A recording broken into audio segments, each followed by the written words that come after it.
Hi, welcome to another Club Manager tutorial. I wanted to go through student exporting and the exporting of data. It just helps you then when you're looking to set up various bits of your own. So as you can see, we're already logged in to the main front page on this. If we go to students, you'll know this from using the system. You can see all the information right at the very top here. We've got a button that says export students. If we click on that, what it will do is download the information. We can then open the file up,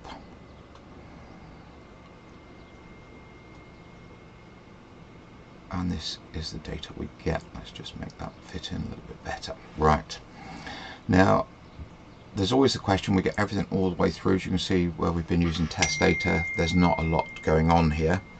So we'll just keep this nice and simple, but if I just do it as though you wanted to create bespoke registers or something along that line, you can see how easy it gets. We can use this data for mail merges and everything else as well. So let's just do a basic register. I'm going to get rid of their title because for a register that's not important. I don't need date of birth, their gender, the address details I don't need at this point, telephone numbers I don't need. I will keep club, so let's get rid of everything up to that bit. I don't need the instructor, because obviously that would be yourselves, and I don't need any of the other information, so let's get rid of all of that. So what I've now got is forename, surname, club, grade. So let's just check those out, just pull them out a little bit more, just tidy it so we can access it nice and simply. It's there. Now to do a register, we might want to put the dates across the top. So if I just put in a couple, there's a couple of little shortcuts that we can use to speed up the process rather than sitting there and typing all the way across. So I've got first, second, third, highlight it, not controlling any other buttons, click on the corner, and when we drag across, it carries on that range of numbers that we've got. So we've got up to the 20th. Let's just make that a little bit smaller. So again, highlight the columns, go up to the top, and we can just reduce it down a little bit, and then maybe highlight the last 4, and we can carry on that sequence. Let's take it up to 31. Let's just make it a little bit more difficult for ourselves, and I might want a column on the end just for notes. It's all in there. Now if I highlight all of the dates, let's make them equal widths. So I like to make them around about a 4, just over. Maybe that's a little bit small for some people. So again, it doesn't matter which one you do. If they're all highlighted, it goes to there. But we go to, let's go to about that. We'll stick with that. If we then highlight everything here, otherwise we're going to have just names and it's going to be all blank, so it's maybe a little bit difficult to work with. Right click and then format cells, and you can then come into this formatting cells. Quite often it come up on number, but if you look for the one that says border, and I like to use the outside or outline and the inside, and that will just put the boxes all the way around. So nice and simple. There's your general box. Now let's add one more bit in. You might want to put these in some sort of order.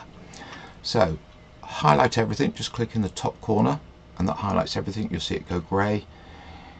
Click on the sort and filter, and we're going to do a custom sort. Now I like to do several levels at this point.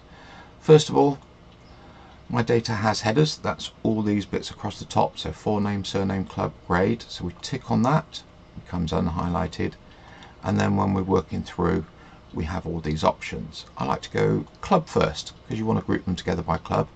We'll add another level. We could then do grade, because sometimes it's easier to do that. Surname next would probably be a good one, followed by forename, so that you've got family members grouped together and then they would go alphabetical. You can change it from A to Z, so if you want Z first and then go through, I'm going to do A to Z all the way through. Grade, we can be a little bit clever with this one. We can click on this one and we can add a custom list. Now I've done this previously, but we can add in a new list, and all I've done is I've listed all the grades in the order I want. Now I've started from 10th Cup and worked all the way down to 9th Dan, You might want to start from 9th down and work all the way up. So you'd have 9th down at the top and work your way down. You only need to do this once. As you can see, it saves it, so it becomes a regular filter that you can use. So we're going to use that one for the moment. Press OK. If you want to add a new one in, new list, add, and just put these in. Very simple. Okay. So it shows there, goes through, and it's resorted. So any town comes first, my town comes second, 10th cup all the way through to 1st Dan, 10th cup all the way through to 9th cup. Nice and simple. Now, simple bit, we're going to highlight all of that because that's the bit we really want to print. I'm not going to actually print it, but we'll show you the principle. So I've gone into the print preview. As you can see, it's not very good on that bit, so let's change the paper orientation to landscape. That's pretty good, but we only get up to about the 18th. It's a good size. That might be easy to read. We could reduce the margins down, so let's go narrow. You'd have to check on your printer. This is obviously set up to fit mine, but that might be a little bit tight.